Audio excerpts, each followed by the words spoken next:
तो आज हम लोग हिंदी व्याकरण का एक महत्वपूर्ण टॉपिक पढ़ने जा रहे हैं जो है निबंध, जिसमें बहुत से बच्चों को बहुत परेशानी होती है कि निबंध कैसे लिखा जाता है, कितने शब्दों का लिखा जाता है, उन लोगों को नहीं समझ में आता है। तो आज मैं उनकी इस प्रॉब्लम को सॉल्व करने के लिए आज मैं निबंध लिखने का आप लोग को तरीका बताऊंगी, क्योंकि एग्ज़ाम्स में कम से कम 150 से 200 शब्दों के निबंध लिखने के लिए आते हैं।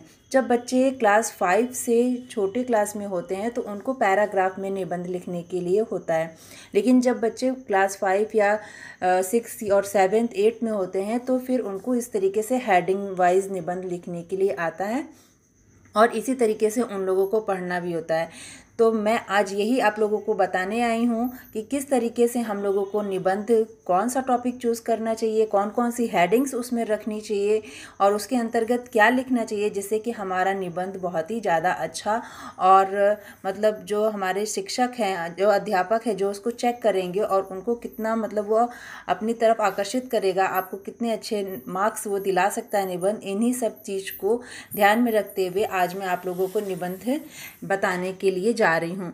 तो मैंने आज जो अपना टॉपिक लिया है वो है मेरे जीवन का लक्ष्य, और ये मैं 150 से 200 शब्दों के बीच में लिखा हुआ निबंध मैं आप लोगों के साथ शेयर करने जा रही हूँ। तो इसमें सबसे पहले हेडिंग हम लोग डालते हैं प्रस्तावना।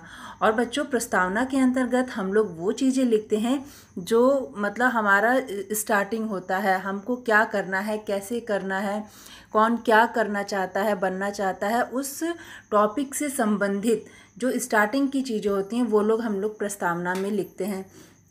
तो इसमें हम लोग सबसे पहले हेडिंग डालेंगे प्रस्तावना, और उसके अंतर्गत हम लोग कुछ वाक्य इस तरीके से लिखेंगे।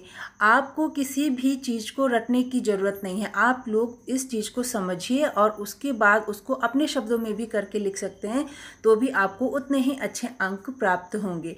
और अगर आप उसको रटते हैं तो फिर अगर कोई लाइन भूल जाएंगे तो फिर आप उसके आगे नहीं बढ़ पाएंगे। इसलिए मैं आप लोगों से, सभी छात्र से और छात्राओं से ये कहूँगी कि आप लोग रटे नहीं, बल्कि उसे समझें और समझ करके उसे अपने शब्दों में लिखने का प्रयास करें, जिससे कि फिर आप उस निबंध को कभी भी नहीं भूलेंगे और उससे संबंधित कोई भी निबंध आएगा आप लोग उसे आसानी से बना लेंगे। तो सबसे पहले मैं मेरे जीवन का लक्ष्य में पहली जो मेरी हेडिंग होगी वो है प्रस्तावना, और उसके अंतर्गत हम लोग लिखेंगे जीवन में सभी की कुछ न कुछ आकांक्षाएं तथा अभिलाषाएं होती हैं। कुछ लोग डॉक्टर, इंजीनियर, वकील या शिक्षक बनना चाहते हैं, तो कुछ लोग कलाकार या संगीतकार। सभी के मन में अपने भविष्य को लेकर सुनहरे सपने छिपे होते हैं। इस तरीके से हम लोग अपनी प्रस्तावना को लिखते हैं। क्या मतलब कि हम लोग अपने जीवन में क्या करना चाहते हैं, हमारा एम क्या है, उससे संबंधित बातों को हम लोग इसमें लिखेंगे।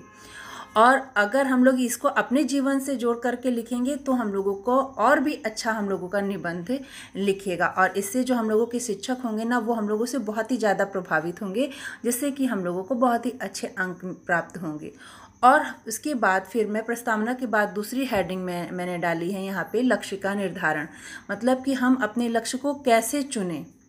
तो उसके लिए मैंने यहाँ पर हेडिंग लिया है लक्ष्य का निर्धारण, और उसके अंतर्गत यहाँ पर मैंने लिखा है मैं एक चिकित्सक या डॉक्टर बनना चाहता हूँ।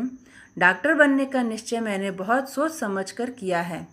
एक तरफ अमीरों का इलाज करके मैं पैसे कमाना चाहता हूँ, तो दूसरी ओर उसी कमाए धन से मैं गरीबों के लिए सुविधापूर्ण अस्पताल भी खुलवाना चाहता हूँ। मैं उन गाँव में अस्पताल खुलवाना चाहता हूँ जहाँ डॉक्टरों का पूर्णतः अभाव है। गाँवों में मैं सुविधाएं पहुंचाकर उन लोगों का मुफ्त इलाज करवाना चाहता हूं। तो मैंने अपना यहाँ पर बता दिया कि मेरे लक्ष्य का निर्धारण क्या है, मैं क्या करना चाहता हूँ। तो मेरा लक्ष्य यहाँ पर अभी निर्धारित हो गया। तो उसके आगे मेरे जीवन का उद्देश्य क्या है, मैं इस तरीके से मैंने यहाँ पे थर्ड टॉपिक लिया है, और इसी तरीके से आपको भी एक एक टॉपिक चूज़ करना है और फिर उसके अंतर्गत उससे संबंधित चीज़ें लिखना है। तो मैंने यहाँ पे अपना थर्ड टॉपिक लिया है जीवन का उद्देश्य, और इसके अंतर्गत मैं लिख रही हूँ डॉक्टर बनने के पीछे मेरा उद्देश्य है कि मैं कैंसर जैसी बीमारी के लिए दवाई की खोज करना चाहता हूँ तथा साथ ही इसके उन्मूलन का उपाय एवं उपचार खोजना चाहता हूँ तथा इस बीमारी पर अनुसंधान करने के लिए मैं बड़ी बड़ी प्रयोगशालाएं खोलना चाहता हूँ। उसके बाद जब हमारा जीवन का उद्देश्य में मैंने ये सारी चीज़ें लिख ली कि मैं क्या क्या करना चाहता हूँ और ये मेरा हो गया जीवन का उद्देश्य। उसके बाद अब मैंने लास्ट हेडिंग ली है उपसंहार, और उपसंहार में हम अपने लक्ष्य को किस तरीके से प्राप्त करेंगे, हमें क्या क्या करना पड़ेगा, किन किन चीज़ों का सामना करना पड़ेगा, उन सब चीज़ से संबंधित हम लोग उपसंहार में लिखते हैं। यानी कि हमारे निबंध का दो महत्वपूर्ण टॉपिक होता है। पहला होता है प्रस्तावना, जिसमें कि हम अपने निबंध में अपनी चीज़ों को, मतलब अपने एम को किस तरीके से क्या करके पाना चाहते हैं वो उसके बारे में लिखेंगे। और उसके बाद हम लोग उपसंहार में उस लक्ष्य को प्राप्त करने के लिए हमें किन किन चीज़ों की आवश्यकता पड़ेगी, कितनी मेहनत की आवश्यकता पड़ेगी, इससे संबंधित चीज़ों को लिखते हैं।